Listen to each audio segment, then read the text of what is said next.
What really matters to you really matters.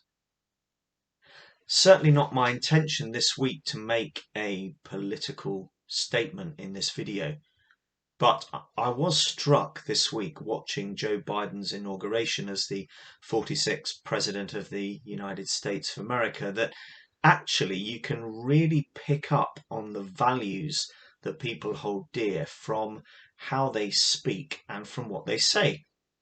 And it was really clear to me listening to Biden's speech that his speech was very much value laden.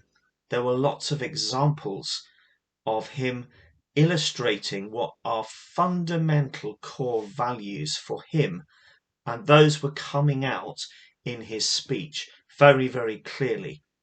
And I guess all I need to say is, from my perspective, in marked contrast to the values espoused by his predecessor. Now, in a sense, it's my job as a coach not to be judgmental of people's values.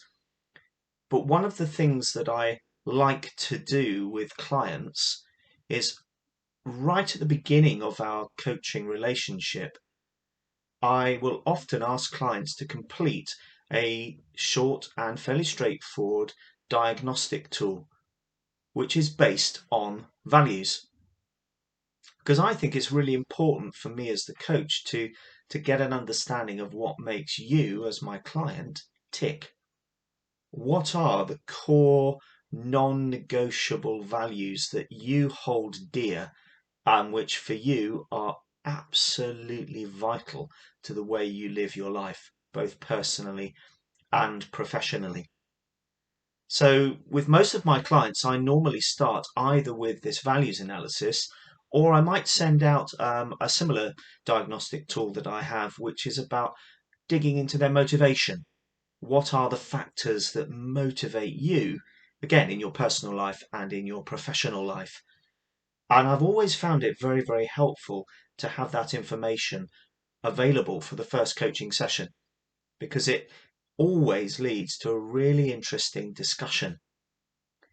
And on a couple of occasions, I've had conversations with clients where it's become clear that their values don't really chime with the values of the organization where they're working. And it perhaps is no great surprise to them or to me that they feel a bit stuck in that position, or they feel that it's not quite the right role for them.